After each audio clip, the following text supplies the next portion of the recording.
Hi friends, welcome to நல்லதொரு வினை channel. இந்த வீடியோவில் ரொம்பவே ஈஸியாக உளுந்து போண்டா எப்படி பண்ணுறதுன்னு பார்க்கலாம்.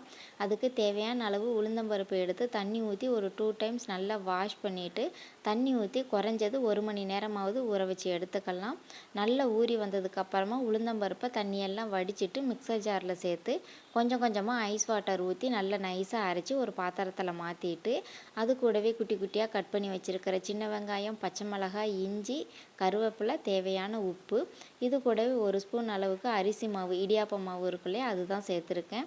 கூடவே கொஞ்சமாக ஜீரகம், மிளகெல்லாம் சேர்த்துட்டு கையை வச்சு நல்லா அடித்து பிசைஞ்சு எடுத்துக்கலாம். இந்த மாதிரி நல்லா அடித்து பிசையும் போது தான் உளுந்து மாவு வந்து நல்லா பொங்கி வரும்.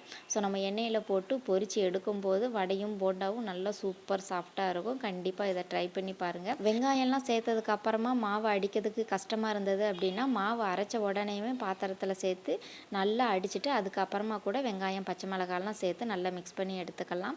நல்லா அடித்ததுக்கு அப்புறமா இதை ஒரு மூடி போட்டு மூடி கொஞ்சம் நேரம் ஃப்ரிட்ஜில் வச்சுட்டு அதுக்கப்புறமா எண்ணெயை நல்லா சூடாக்கிட்டு அடுப்பை மீடியம் ஃப்ளேமில் வச்சுட்டு கையில் தண்ணியை தொட்டுட்டு மாவை எடுத்து கொஞ்சம் கொஞ்சமாக எண்ணெயில் கிள்ளி போட்டு அடுப்பை மீடியம் ஃப்ளேம்லேயே வச்சு அப்பப்போ மிக்ஸ் பண்ணி கொடுத்து போண்டா நல்லா பொன்னிறம் ஆகிற வரைக்கும் பொரித்து வெளியே எடுத்துட்டோம் அப்படின்னா சூப்பராக உளுந்து போண்டா ரெடி ஆயிரும்.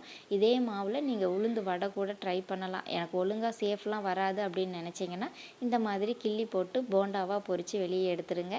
இதே மாதிரி ஈஸியாக ட்ரை பண்ணி பார்த்துட்டு எப்படி வந்ததுன்னு கமெண்ட் பண்ணுங்கள். வீடியோ பிடிச்சா லைக் பண்ணுங்கள், ஷேர் பண்ணுங்கள், மறக்காமல் சப்ஸ்கிரைப் பண்ணுங்கள். தேங்க்யூ.